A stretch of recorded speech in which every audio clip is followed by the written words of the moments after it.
कि यदि सब लोग गिलोय का सेवन करना शुरू कर दें तो ब्लड प्रेशर जो करीब 10 करोड़ लोगों को हो चुका है, ब्लड प्रेशर हार्ट की प्रॉब्लम 10 करोड़ से ज्यादा ही लोगों को, कम को नहीं है, 10 करोड़ लोगों को डायबिटीज हो चुका है। करीब 40-50 करोड़ लोग जो है वो अर्थराइटिस से पीड़ित हैं। इतने लोगों को अस्थमा आदि की प्रॉब्लम है, क्योंकि जैसे जैसे उम्र बढ़ती है तो जोड़ों में दर्द ये सब होने लगता है। आप सोचिए 40-50 करोड़ लोग जिस अर्थराइटिस से पीड़ित है, 40-50 करोड़ लोग जिस asthma, allergy, bronchitis, respiratory system की प्रॉब्लम से पीड़ित हैं। करीब इतने ही लोगों को, कई लोगों को तो मल्टीपल बीमारियां हैं, उनको जोड़ों का दर्द भी है, उनको रेस्पिरेटरी सिस्टम की भी प्रॉब्लम है, उनको स्टोमक प्रॉब्लम्स भी हैं।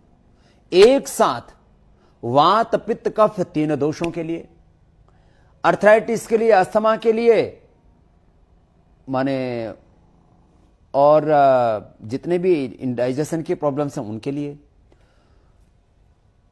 एक साथ ये डायबिटीज के लिए, ब्लड प्रेशर के लिए, कोलेस्ट्रॉल के लिए, और जिनका इम्यून सिस्टम है उनके लिए, अलग अलग प्रकार की बैक्टीरिया और वायरल इन्फेक्शन है उनसे बचने के लिए। मैं आपके सामने बैठा हूं, मुझे जिंदगी में आज तक एक बार भी फूड पॉइजनिंग नहीं हुआ है।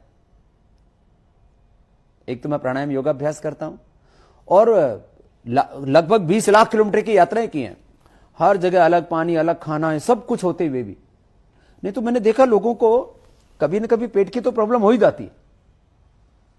कितने हजारों लाखों लोग मुझे मिलते हैं कि स्वामी जी जो है पेट गड़बड़ हो गया, यहां एक बार भी नहीं हुआ। ये महिमा है गिलोय की।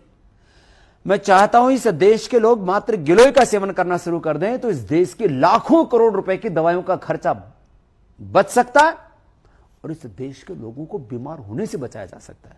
माने हम उनको ब्लड प्रेशर होने से, शुगर होने से, हार्ट प्रॉब्लम होने से, अर्थराइटिस, अस्थमा आदि होने से और SLMS, ऑटोइम्यून डिजीज, कैंसर जैसे रोगों से हम बचा सकते हैं। कितनी बड़ी बात मैं आपको कह रहा हूं। और जो डेंगू, स्वाइन फ्लू, चिकनगुनिया जैसी जो बैक्टीरिया, वायरल जो बीमारियां होती हैं इनसे बचा सकते हैं। इम्यूनिटी वीक होने से कैंसर से लेकर के कोई भी रोग हो सकता है। आयुर्वेद का मूल सिद्धांत है, चिकित्सा विज्ञान का मूल सिद्धांत है, जिसकी इम्यूनिटी अच्छी होती है उसको कोई रोग नहीं होता। तो इम्यूनिटी बढ़ाने के लिए लोग कहते हैं च्यवनप्राश खाओ, शिलाजीत खाओ, ये औषधि लो, ऐसा करो, वैसा करो, ये टॉनिक लो। बच्चों को भी, छोटे बच्चों को हेल्थ ड्रिंक्स अलग अलग प्रकार की खिलाते हैं। इम्यूनिटी बढ़ाने के लिए क्या नहीं करते हम। मैं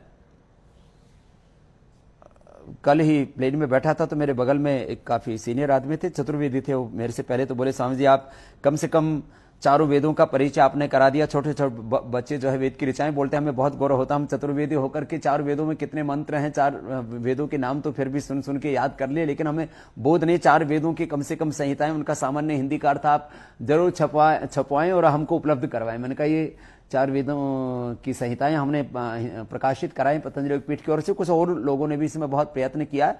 महर्षि दयानंद और उनके शिष्यों ने वेदों का हिंदी में भाष्य करने में सबसे बड़ा प्रयत्न इस भारत में किया है। खैर, तो उन्होंने एक बात फिर मेरे से बात कही कि जी मेरे बच्चे को साल में 5-7 बार सर्दी, जुकाम, कफ और बुखार ये समस्या होती थी। जब से मैंने आपकी बात सुनी, गिलोय पिलाना शुरू किया, मेरे बच्चों को एक बार भी प्रॉब्लम नहीं हुई। मैं तो आपको धन्यवाद करता कि ये तो एक प्रसंग कल का था, इसलिए मैंने आपको सुना दिया। मैंने कितनी बार ऐसे प्रसंग सुनाए हैं अलग अलग लोगों के। अपने पतंजलि संगठन में मुख्य केंद्रीय प्रभारी के तौर पर पूरे महिला संगठन का उत्तरदायित्व हमारी साध्वी देवप्रिया जी देखती हैं। उनको हर साल एक बार इतना भयंकर बुखार आता था, उठ नहीं पाती थी। जब से उन्होंने गिलोय का सेवन शुरू किया वो बुखार उनको आया ही नहीं पिछले कितने वर्षों से, करीब पिछले 5-7 वर्षों से। और बहुत ठंड लगती थी उनको, स्वेटर भी 2-2 और फिर भी जरा ठिठुरते रहते थे। जब से गिलोय पीना शुरू किया वो सर्दी भी ज्यादा नहीं लगती। ये भी बड़ी बात मैं कह रहा हूं आपसे। इम्यूनिटी वीक होती है तो सर्दी भी ज्यादा लगती है, गर्मी भी ज्यादा लगती है।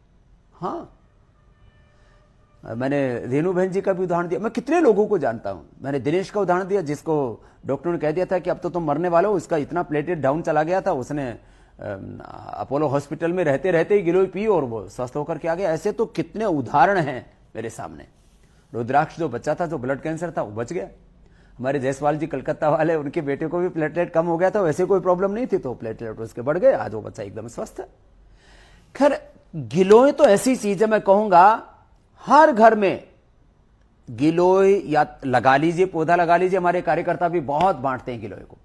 या गिलोय का जो है क्वाथ आप पतंजलि का रखिए, गिलोय का जूस आप पतंजलि का रखिए, या गिलोय घनवटी, एक एक गोली आप ले लीजिए। छोटे बच्चों को एक एक, बड़ों को दो दो गोली। माने डायबिटीज के पेशेंट नॉन डायबिटिक हो जाए, मोटापा और एक साथ कितनी बीमारियां, मैं तो कहता हूं सबको गिलोय का सेवन करना चाहिए। लाखों करोड़ तो पूरे देश का दवाइयों का खर्चा बचेगा और देश के लोग बीमार होने से बचेंगे।